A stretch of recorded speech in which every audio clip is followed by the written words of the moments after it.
Good afternoon on what is a warm, bright and blustery day. It is Thursday the 20th of April.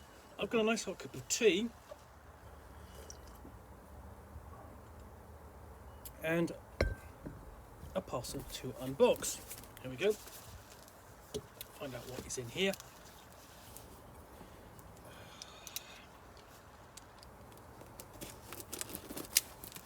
Okay.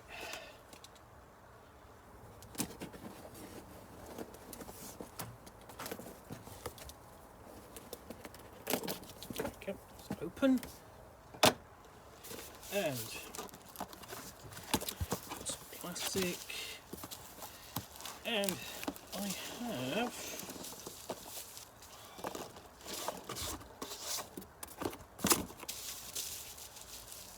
Journal de Indochine, which is a source book for Indochina during the 1920s, and it's by the Sons of Singularity,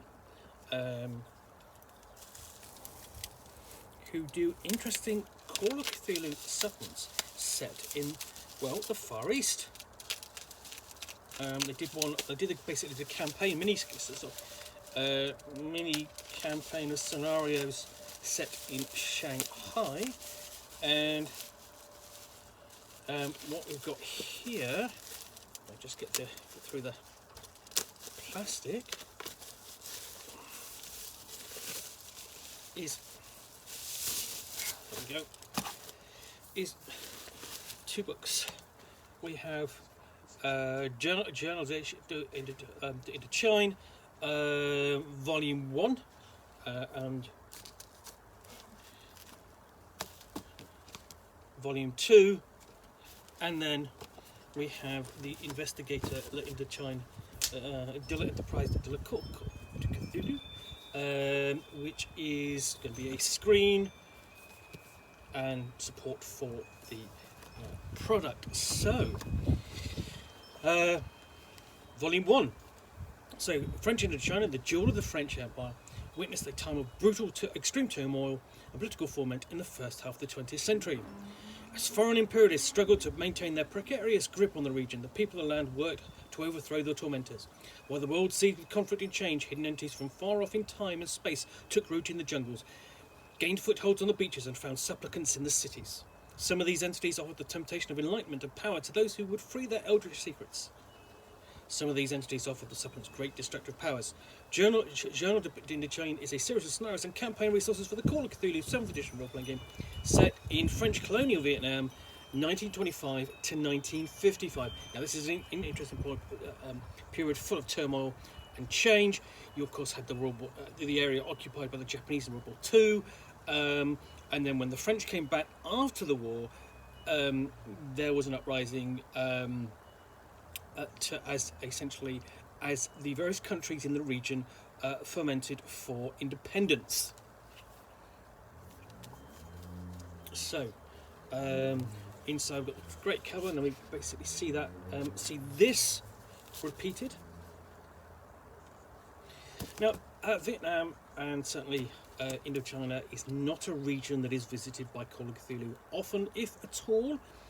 The one thing I can think of that has been dedicated to horror and the region without it really dealing necessarily with the Vietnam War, which would come later in the 60s and early 70s, would be Tour of Darkness, which is the supplement for we see Savage Worlds. But there have been several role-playing games set in the Vietnam War, most notably Recon. Okay, so an introduction and an overview. Historical overview covering the period, and I mean, I think a lot of this information, it's written by people who, who live in the area or at least nearby, so they've got resources to investigate and research it. And this area won't be really familiar with, with many players, I don't think. You've got to really have sort of like quite a bit of interest in history and European and Southeast Asian history to really look at this in any depth. So then we go on to the fertile redlands of Cochitina, and I'm pronouncing that incorrectly because I've never actually had to pronounce it before. With details on the background, and so on, law sheets, and so dealing with various aspects of the setting and how it relates to the mythos. Prologue, the dream team, and this is the beginning of sort of like the first kind of scenarios within the setting. We have much of the traffic throughout the region is via riverboats, so we have the river runs through it. A lot of it consists of heavy jungles and plantations, accessible by road to a certain extent, but really mass transport is done by boat. And the rivers.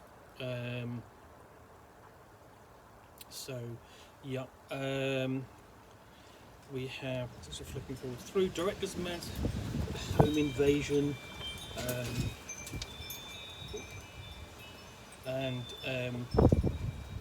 it's over indeed.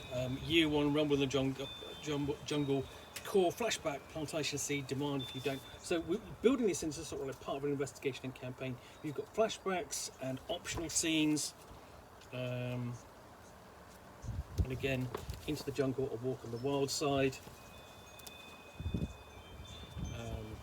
The Village Palais, so basically interacting with the village and discovering what they know. So quite a range and selection of optional scenes for the keeper to bring into the scenario before we get to the epilogues, which is so it's come to this.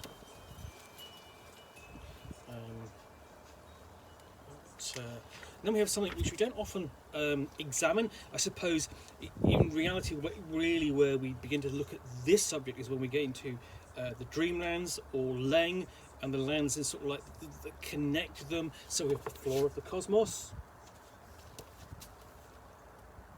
and then we have handouts at the end.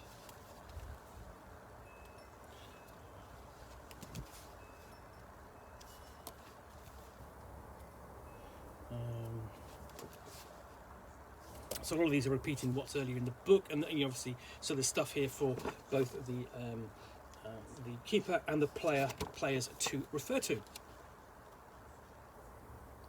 And then we have more upon the botany of the jungles and what might be discovered there.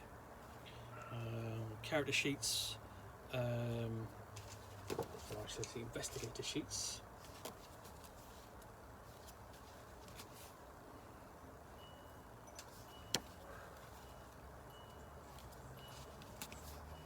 These are quite nicely done, nice, clear and open, nice portraits for the investigators. And then next time is Black Sea Rising. In here we have, this presumably moves on into the 1930s when we have the expansion of Japan and Japanese imperial interests in the region.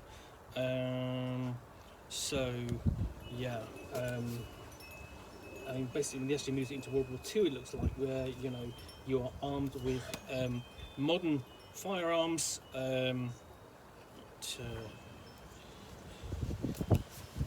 facing Japanese armoured cars.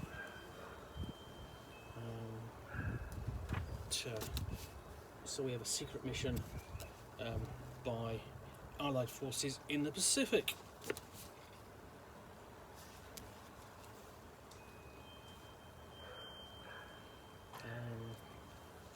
And again, backed up by, essentially you've got a core plot plus lots of optional scenes. And then the fishing trawler and the wreck.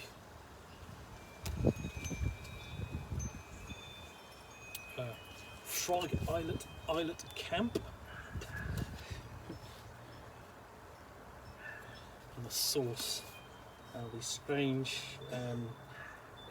backtrackian or amphibian creatures coming onto the beach, and we have various pre-generated characters, various backgrounds. We have like a mathematician, OSS cryptographer. We have a US Navy seaman, a Vietnamese smuggler, and a OSS PSYOPs operative, and so on. So we've got different factions. We've got an OSS player faction, and more hooks and so on. And then Expedition Lamont, Lost City of Yan Ho.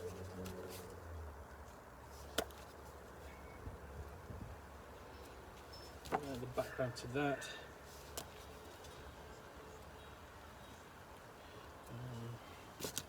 Starts off with a healthy banquet. Dealings with the Sûreté Nationale, will be the secret police, police force of the region, checking government archives, so clues to follow up, including at St Joseph's Seminary. And we've got time to relax before the player characters and the investigators set out on the assignment. Then check it with the Chambre de Commerce de Saigon, so French Chamber of Commerce.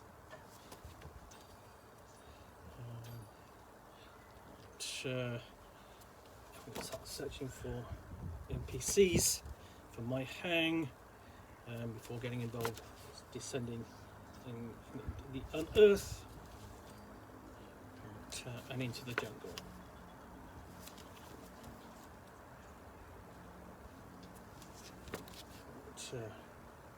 And then more encounters out there,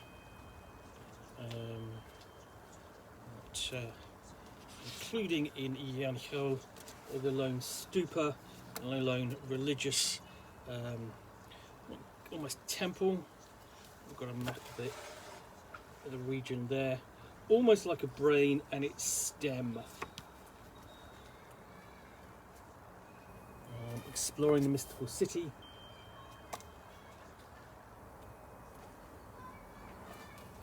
Epilogues.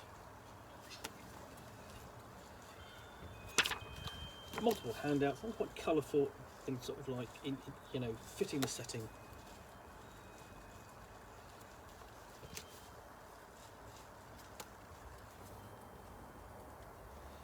And then we have character sheets for the investigator sheets for this mission. So I have an archaeologist, a professor of anthropology and biology.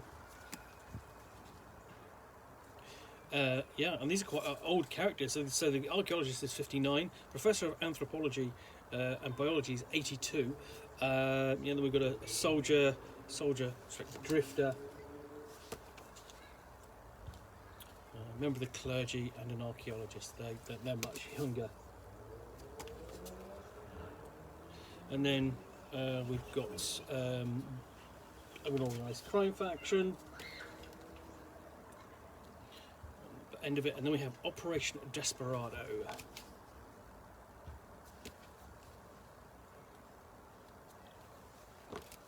The background. This takes place in April 1954. They are dated, so Expedition Lamont. It's quite clear when that takes place. It's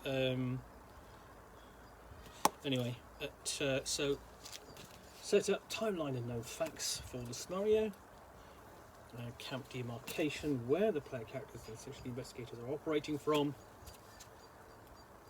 and going after a lost flight. A flight to Nectar Quebec 399 is not responding, and then essentially get to the drop zone and the mark to drop zone Condor through the jungle and enemy lines. And discovering a bunker, exploring extents, what they'll find there. it's got, actually, bunker is quite detailed. There's quite a lot to it. And then the epilogue is escaping Dien Phu, which is really the final battle of the French Indochina War, when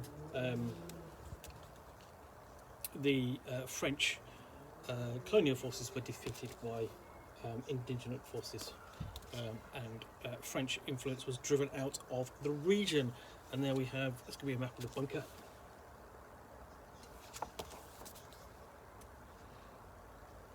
And essentially there's got more military characters involved in this. So we've got a paratrooper, then we have a nurse, another soldier, and we've got extra content, so campaign hooks. It's another scenario. It's just extras, I think. So hooks and scenario that can be that the keeper can develop for more background, and how to get the player characters involved.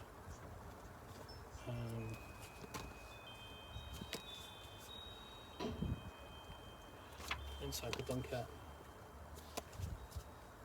with the Viet Minh faction, and then we have the epilogue, meet the enemy.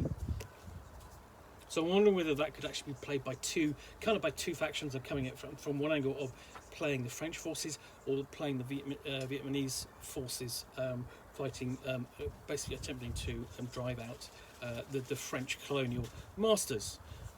So we've got Vietnamese rebel commandos as well. And that's discussion of the Viet Minh faction, and playing them and what they know, and so on. So in the end, essentially, we have at the end we have pre-gen lore sheets. So this is the stuff that the player characters know before they're going into the various scenarios. Additional resources.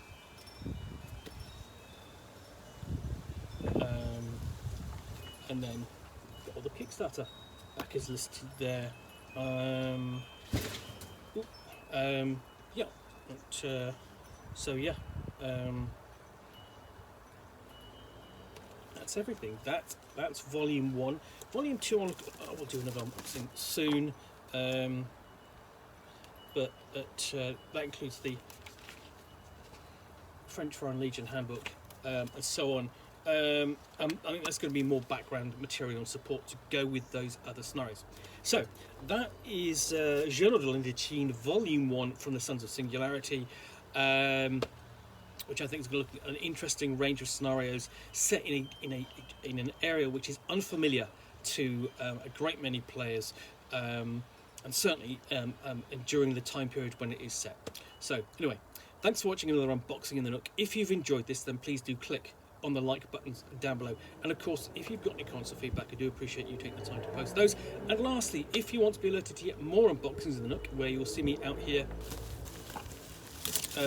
with a parcel containing a book or game which I'll unbox and chat about to the best extent of my knowledge for roughly 10 minutes or so, all of course accompanied by a nice hot cup of tea, then please do click on the subscribe button down below. Thanks again for watching another unboxing in the Nook. Be back again soon with another one. Bye for now.